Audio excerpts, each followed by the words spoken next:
انبسطت النهارده جدا. فعلا احلى مباراه في الموسم والله. والله.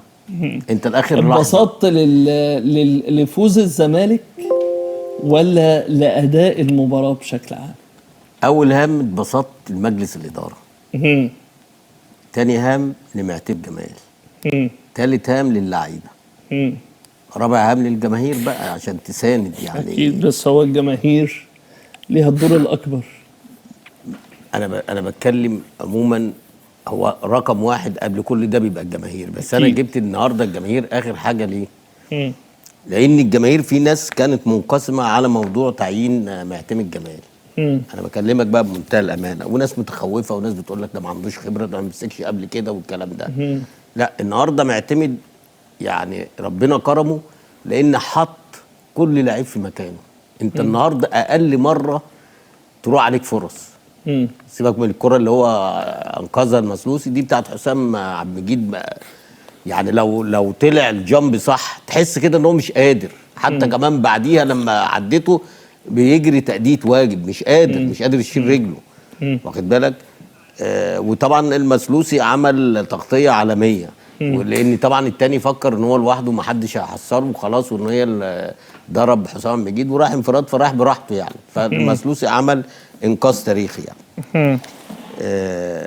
معتمد النهارده يعني بيقدم نفسه بشكل بيقول انا هو لاعب، حط كل واحد في مكانه وقال لهم العبوا السهل. واخد بالك؟ وبعد كده حط في اماكن اللي هي كنت انت بتتضرب فيها من اي حته. يعني النهارده لعب بثلاثه، محمود علاء وحسام عبد المجيد والمسلوسي. ناحيه الرايت سيد نيمار اللي بقاله فتره، وانا هنا صوتنا اتنبح. ونزل في آخر المباراة، كان نزل هاف ليفت وقت أسوريو. لا سيبك، ده الراجل ده انا قلت لكم يا جدعان والله بييجوا يتعلموا الكره هنا، بييجوا يتعلموا التدريب فينا.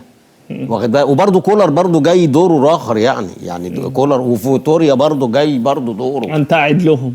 لا مش قاعد لهم، انا قلت الكلام ده. طب اقول لك على حاجه، ما الراجل واخد 5 بطولات كولر. ما تقارنوش ابدا يا كابتن، انا بكلمك والله حق ربنا، ما يتقارنش باسوريو خالص. ده واحد واخد يا راجل بطولات. طب خليه يمسك مكان اسوريو كده. انا طبعا مش مقتنع باسوريو في الظروف اللي الزمالك فيها، بس اما كان هبطه. اديك انت قلت لا معلش، يبقى اسوريو كان ماسك الزمالك في ظروف صعبه. لا يا حبيبي، انت كان عندك لعيبه السنه اللي فاتت الى حد ما لعيبه كويسه، واخد بقى، بس هو مش عارف يترجم، مش عارف. ده انت لغايه ما مشي هو مش عارف امكانيات اللعيبه. ده بيلاعب الزناري باك رايت، بيلاعب المسلوسي ديفين مساك، واخد بالك؟ انت ما تخرجناش بس من المباراه، ما تقولش ايه 5 بطولات وتعمل بقى زي الناس اللي هي ايه انت بتقيسها بالبطولات.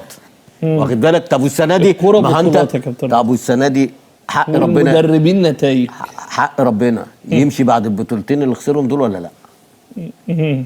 مش انت بقى قاعد للبطولات وانت صاعد البطولات وانت الجواهرجي، صح؟ لا، مع وجود منظومه النادي الاهلي اي حد هينجح. ماشي. ده جايبين له 3 لعيبه. امام عاشور بكام؟ كام مليون دولار؟ كام؟ قول لي. 3.5 ولا 3.5 أو 4؟ 3.5. وليه الرقم بالظبط يا جماعه؟ رضا سليم 3.5 صح؟ ومودست بمليون ونص صح؟ يبقى كده كام؟ 3 لعيبه بكام؟ ب8 مليون صح؟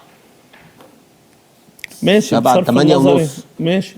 ده دي ميزانيه صن داونز طول الموسم.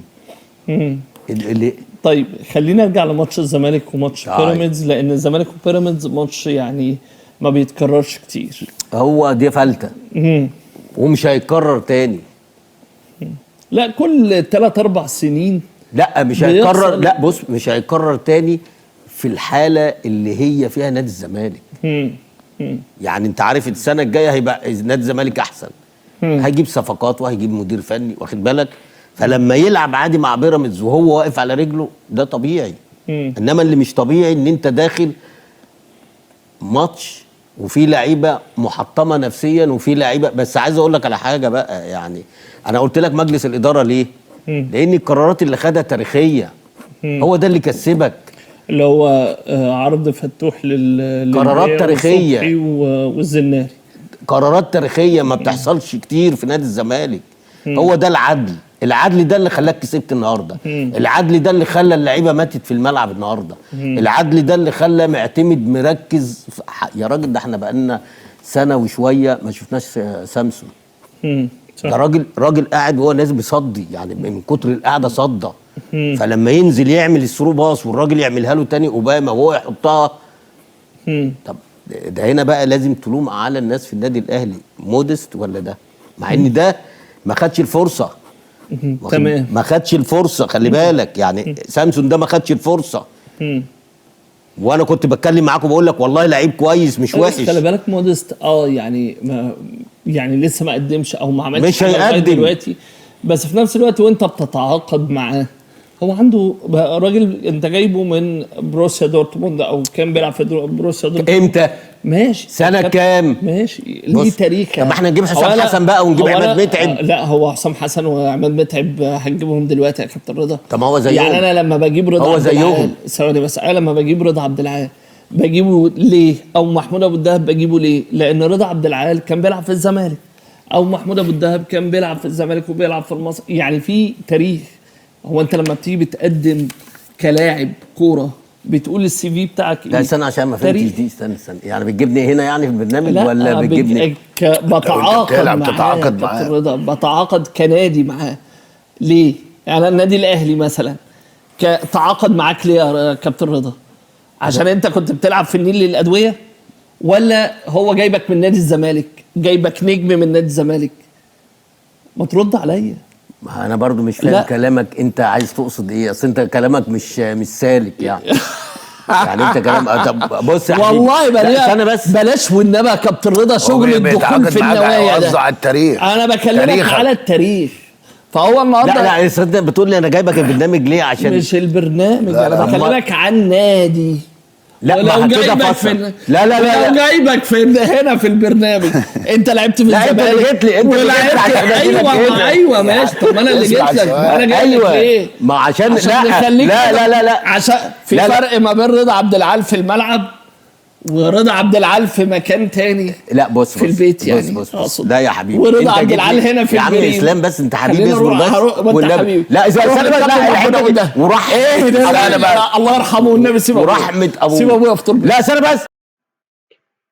السلام عليكم ورحمه الله وبركاته. طبعا النهارده كلنا استمتعنا بمباراه بيراميدز والزمالك، كانت مباراه قويه جدا، مباراه الزمن الجميل اللي عادت النهارده. كونك اهلاوي او زملكاوي او بشجع اي فريق، لما تشوف مباراه زي ديت تستمتع وتقول الله. المباراه من اولها لاخرها كان صراع متكافئ بين الفرقتين، صراع قوي، صراع جميل. اهم حاجه فيها 3 اهداف جمال من كل فريق. كل فريق بينافس لغايه اخر لحظه في المباراه، مش عارفين مين اللي هيكسب. كل الفرقتين عندهم دوافع كبيره جدا عشان يفوزوا بالمباراه. مفيش لعيب اثر لا في بيراميدز ولا في فريق الزمالك. وان شاء الله مباراه الاهلي والزمالك في نهائي الكاس هتكون بنفس القوه ونفس الدوافع عند الفرقتين. فريق الاهلي اللي حاصل كل البطولات السنه اللي فاتت هيقابل فريق الزمالك اللي مش عايز يضيع الموسم زي ما ضاع الموسم اللي فات، وعايز يكسب بطولة الكاس مع الدفع بكل القوة الموجودة عنده عشان خاطر يقدر يحقق البطولة دي. طبعا الأهلي حدث ولا حرج عن تشكيلة النادي الأهلي وقوة النادي الأهلي. مباراة زي ديت جماهير الناديين نتمنى نشوف الملعب ما يقلش عن 50,000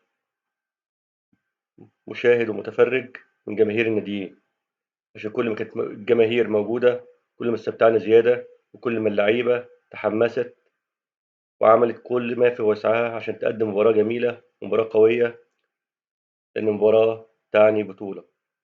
كلنا على أحر من الجمر مستنيين مباراة الأهلي والزمالك عشان نستمتع وكل فريق يشجع فرقته. وكنت أهلاوي أصيل، لايك واشتراك، والسلام عليكم ورحمة الله وبركاته.